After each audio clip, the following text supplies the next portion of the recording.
I'm Megan Waldrop, host of the Partners of Commercial Fishermen podcast, an extension of an online community for partners to connect and feel less alone. Our podcast invites fishermen, family, friends, and supporters of the industry to learn, laugh, vent, and hear stories about this incredibly unique way of life. What do you say? Let's dive in.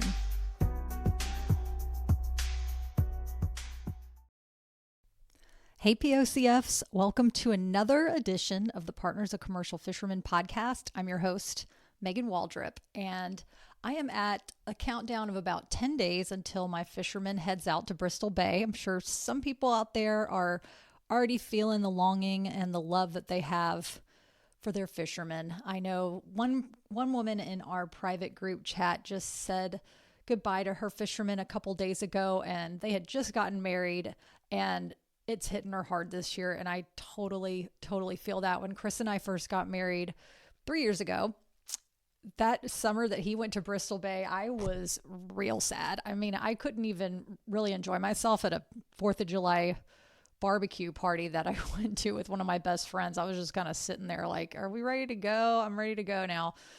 So, you know, it's just one of those things. They fluctuate every season. You're not alone in feeling sad, and you're not alone for feeling like, hell yeah, I got this house to myself. I can manage the kids the way I want it. I can do what I want. So whatever you're feeling is totally valid at all times. I will always scream that from the mountaintops. And to prepare myself and others out there, I'm going to read the what do you call it? We'll say the breadth of emotions that you may feel when your fisherman is away. And I'm going to start it off with a quote from a partner of a commercial fisherman who's also the mom of a toddler. It's Becca Bissent. She's so wonderful. She is actually also on our blog if you want to research one of her interviews. She has a great Q&A about what it's like to be a mom and solo parenting to a young child while her fisherman's gone. And her quote says, "It's nice to have a break from your partner. We all need it. I think many marriages would survive if people were married to a fisherman." I love that because it's so true. Having that inner world that we can cultivate and do things the way that we want, and to come back to our partner as a new, whole, fully grown human, and they come back in their own full experiences, is such an incredible gift. So I'm going to go through a simple breakdown of what commercial fishermen may go through while their fishermen are away. Okay, so first, it's the goodbye. It's the leading up to the goodbye and the goodbye. They can be super challenging as you drop them off at the airport or you wave to them at the dock. But, you know, you just say your prayers or send the vibes, because eventually you'll realize that you have the whole damn house to yourself and your rules and your new routine that brings you joy, whether that's new routine for you as a solo person or for you as a solo parent. It's all on you in the best way possible. Also, want to remind y'all that we do not operate on this in the same timeline or with the same rules as the rest of society. So make it your own. There is no wrong answers. Just trust your gut and keep going. You do you. You're doing great. A constant reminder, you are doing better than you think. Okay. All right. The next one is, now you have the whole house to yourself. You know what else you have?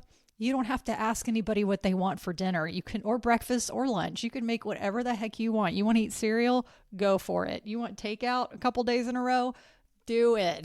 This is all about you. You can also lay starfish on the bed and not worry about someone snoring or rolling and flopping around and waking you up. I mean, there are bonuses to this. Okay, y'all. And you can also, this is another great one, binge watch your favorite TV shows without hearing any comments about, why are you watching this? What are these people doing? If you know, you know. All right. Then, okay, let's be real.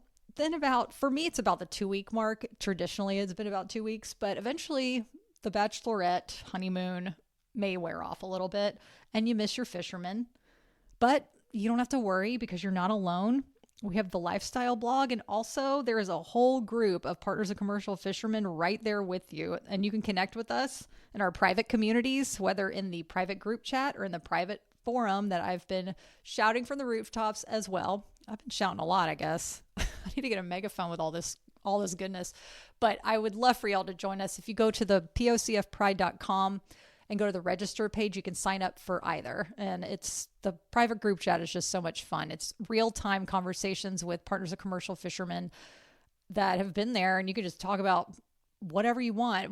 One of them, like I mentioned before in the group chat, I reached out because I knew her fisherman was leaving, and it was just so nice to see the camaraderie of the other women in the group that also was there to help support her. It's so beautiful. And the private forum is a growing memory bank of so many amazing resources for you that you are added every month, and that you can comment and connect with others if you'd like. You can also remain anonymous in either of those groups.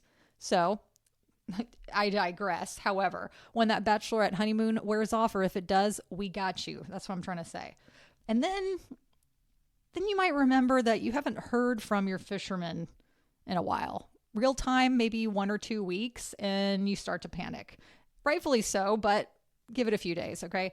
They're busy. They most likely don't have cell signal, and they will call when they can because they miss you dearly and they wish they were home with you, I promise.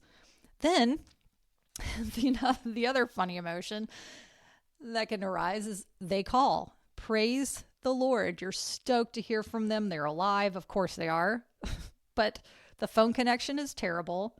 And you get so excited because you haven't heard from them in so long that you just kind of verbally vomit all the things that have been happening to you. And maybe you verbally vomit all the things, the not so great things, because you want to let them know what's going on.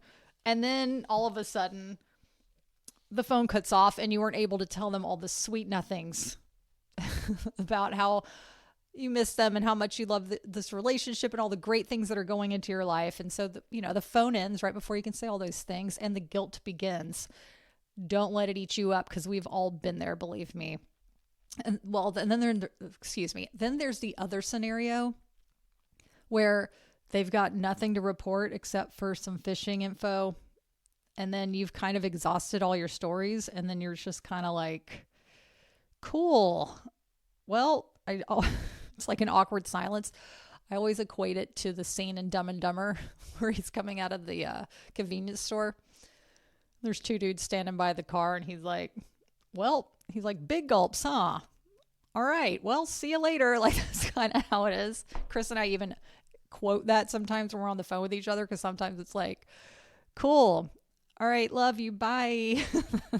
That's totally normal too. And then after all this, they come home and you're so excited to see them, and they're a bit scruffier, but damn, they look good, right? Yet it can feel a bit effing weird.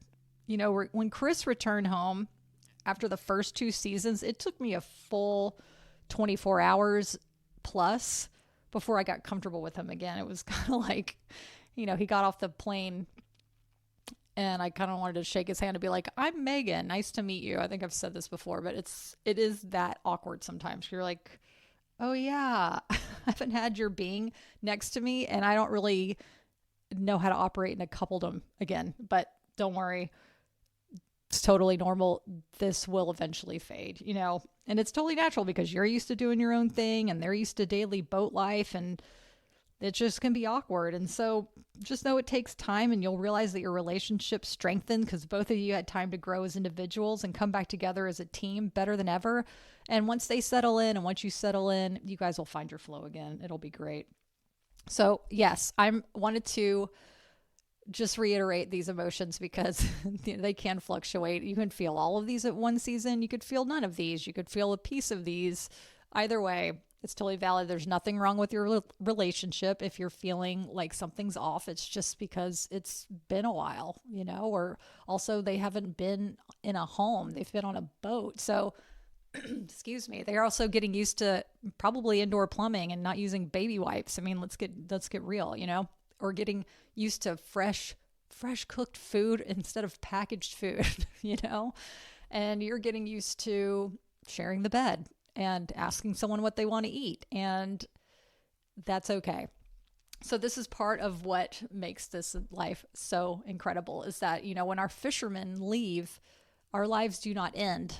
Our lives do not end when they leave. They just begin again and again and again. And we get a chance to cultivate our life, our inner life, and do what makes us feel joyful and what we want to dive, if we want to dive into these passions we've been thinking about, now we have more space to do it, to feel more comfortable, to stretch out, to grow. And it's just such an incredible way of life. And I'm really, really honored that we all get to share it with each other. So thank you so much for listening today. And next week, I'm really excited to share with you an excerpt from the Partners of Commercial Fishermen Survival Guide. Earmuffs if you have any kids in the car. The tagline is, how to go from what the fuck to fuck yeah. Valuable insights and actual advice to help you navigate a relationship with the fisherman and yourself. It is the book that I wish existed when I first started dating Chris. It's 76 pages, I believe. Yeah, 76 pages, maybe even, yeah, of incredible stories and advice and other incredible tips that you get that I've learned over the years, that I've gained from other people in our community, and also expert advice on how to deal with stress and anxiety and worry, and and motherhood advice. There's great quotes in here about how to handle solo parenting for a short period of time to 6 months at a time. We have women who have 3 kids have been doing this, offering advice. So it's so freaking awesome. There's also seasickness remedies and what to wear on a boat. And I also added a wedding checklist. So if you're considering marrying your fisherman, know that you probably will need to plan the wedding by yourself. I know that's probably a thing that women generally do generally do anyway. However, when it comes to commercial fishing, you might not even be able to bounce ideas off of them, but I have the ultimate wedding checklist for everything that you'll need to make sure that your day is exactly how you want it, or exactly how you planned it, right? Because it's never going to be exactly how you want it. It'll be better than you could ever imagine. So thank you all so much for being here, and I can't wait to share more with y'all next week. Until then. Thank you so much for listening. To support our community, I'd so appreciate it if you'd tap the subscribe button to this podcast or write a review. And if you're a POCF who wants to connect further, go to POCFpride.com for weekly blogs and to learn about opportunities to join our private communities. We'd love to have you.